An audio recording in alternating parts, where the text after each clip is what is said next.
Scene 6, the party. Niamh, Patrick and Benny walk together through the city streets in deep discussion on their way to the party. Niamh fidgets with her hair, tying it up and hiding the bun with her father's tweed hat. Are you sure this is a good idea, Niamh? You look like an old-fashioned newspaper boy. What's the point? It's a perfect thing to brush one of these stuffy house parties with. Okay, I think I got it. What do you think? Niamh poses dramatically in her disguise, camply tipping her hat to her friends. I think you're going to be battered within an inch of your life. Hold on, it's missing something. Patrick goes through his bag, eventually pulling out a black marker. Hold still. Patrick draws 2 lines on Niamh's upper lip, emulating a moustache. 2 of them smile gleefully at Benny. What do you think Roisin's going to think of you for that? It's not the looks that matter, Ben. It's the style. Transition 2. The stage transitions to the 90s gay bar again, showing the band between songs. And so, unknowingly, the young lovers were about to fall right into each other's arms. Despite their circumstances, it was inevitable. The lead singer strums her guitar and the audience are in awe. Hopeless, hopeless inevitability. The band start playing another song, which continues to score the following scene. Transition 2. The stage again transitions to Grace's house. The main room has now been set up for a formal party. A few guests have already arrived, including Tyler's father, and Roisin. Grace's father walks out into the main party and greets Tyler and his father, leading them to the table in the corner of the room to sit down. The party starts to fill up with guests, while Niamh and her gang burst through the front door. Niamh notices Roisin alone. All right, I'm gonna take my chance. Good luck, bitch. Good luck. Patrick walks off to mingle with other guests while Benny stands awkwardly watching him as he goes.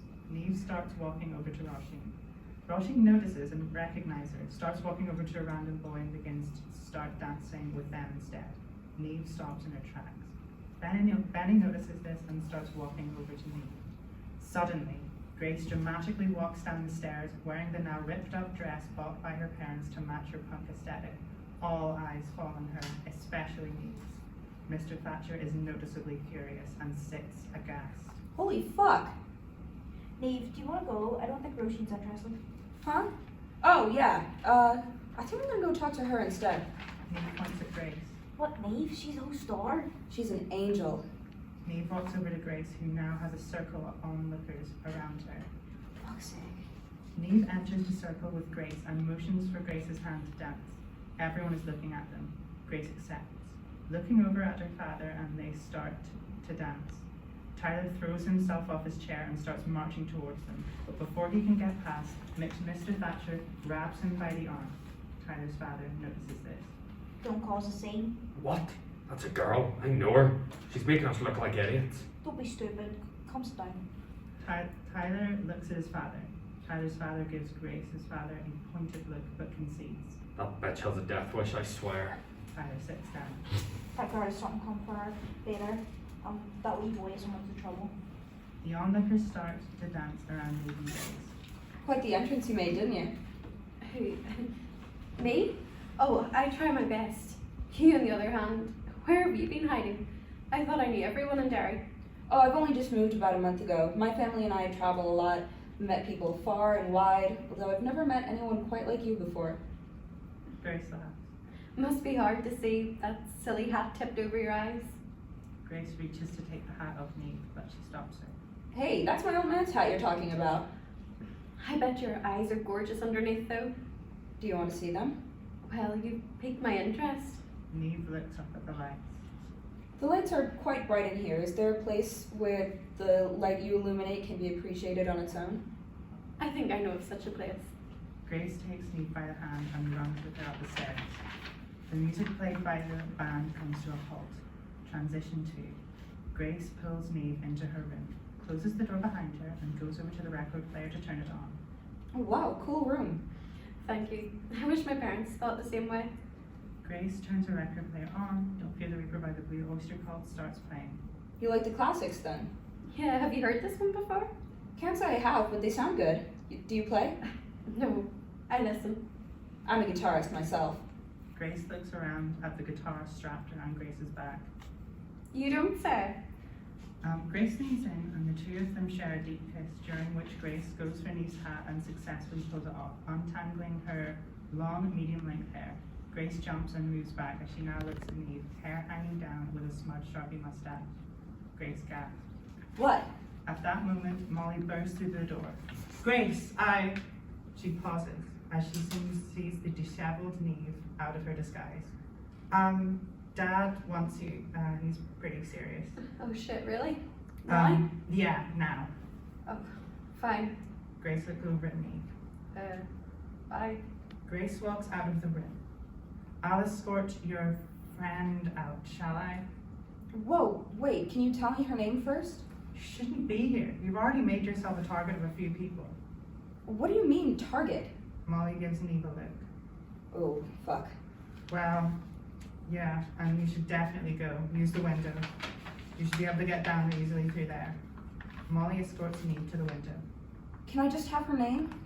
It's Grace. Grace. Okay, thank you. Go! Niamh makes her way out the window, exiting stage left. And I better not see you here again. End of scene. Scene 7, the window. Patrick and Benny enter stage right. They are around the back of Grace's house looking for Niamh. Niamh. Niamh, where are you? Benny looks at Patrick desperately. What are we gonna do? I'm sure she's fine. She went off with that girl. They probably are out taking a walk somewhere. You know her. She's got that song. She so desperately wants to show off. That girl was the host's daughter. She can't have gone far. Well, then she probably fucked off home without us. That's what I would do. That guy in there wasn't messing around. Maybe you're right. What will I tell her parents if she's not home when I get back? Oh, would you go over? Patrick pushes Benny away from Grace's family's property. Patrick and Benny exit stage right. Suddenly, after they leave, Niamh emerges from the bushes. She brushes herself off and picks up a few stones and starts throwing them up to the window on Grace's room. The stones ping off the window and echo throughout the streets. Grace, are you there? Grace opens the window to her room and peers out the window, entering stage right. What are you doing here? You should go. Do you want me to? Oh, what? Come on. Please, you've already gotten yourself in trouble. Do you want me to go, though? I'd rather stay. I don't know. I don't want you to get caught. I'm sorry, I don't mean to impose. I'll go if that's what you want. No, Who are you? Why were you here? My name's Niamh. I was just here with a few friends. It seemed like it would be a fun thing to crash. A housewarming party? Well, you never know. I met you, didn't I? Why are you wearing that? Niamh looks down at her disguise. Oh, this? Just something called fashion. Looks like you know all about it. Oh, this? It's nothing. Can I see you again? What are you talking about? Like, can we go out sometime? What, like, a date? Yeah, of course. What do you mean? You know what I mean. You're a girl. Is that a problem? Grace laughs. You don't make any sense. Neither do you. I'm not supposed to like you. Do you? I think I might. Then what's the problem? My dad would kill me. It didn't seem like you'd be the one to care in there.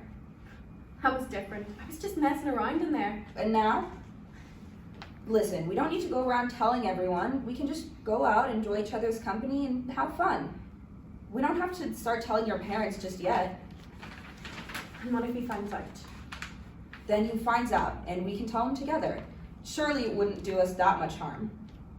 I can't even think what his reaction would be to that. I think he'd near die. A problem solved either way, then. Grace laughs. I don't know if I am gay though. I didn't think I liked girls before. I didn't even know I could feel this way.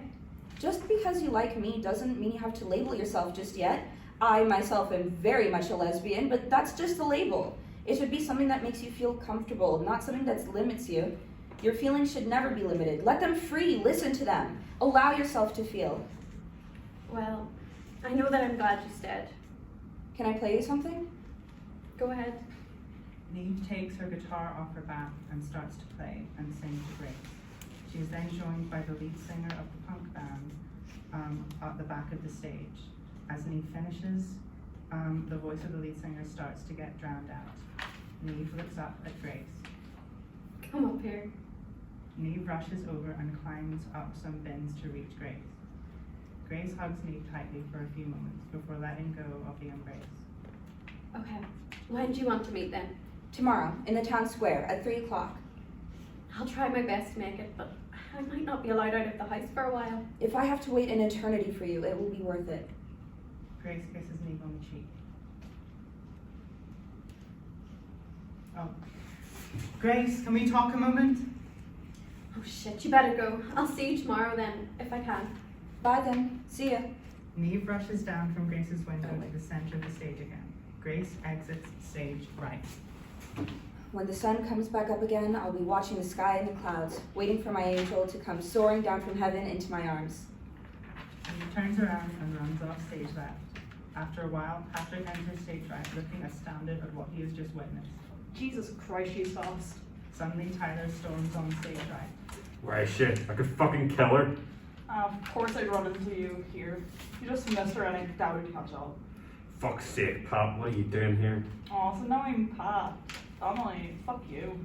I'm serious, Patrick, you shouldn't be here. It's not safe for you. For you, you mean? For us then. Silence. You look nice. Thanks. Wish I could say the same about you. Tyler moves in closer to Patrick. Patrick laughs. What on earth was he wearing? They're mine and Ben's clothes. Don't they look nice? The jacket looked better on me. Obviously doesn't suit you, babes. You're not denying it though. Patrick laughs, and they take in the moment together for a while. You don't have to be what he wants you to be, you know? You don't owe him anything. It's not as simple as that. I couldn't give a fuck what he wants, but I need to be strong for my mum. It would break her heart if she found out. Acting like you're straight doesn't mean you have to hang around with a bunch of dickweeds playing bell with knives. This is serious, Pat. This is my life. You got out easy. The things you're willing to sacrifice for your reputation. Like what? Like me. Silence. Patrick shivers. That's what you get for giving your jacket away to that bitch. Fuck off. I'll walk you home. Patrick looks at Tyler closely. Fine. Patrick and Tyler exit stage right. End of Act 1.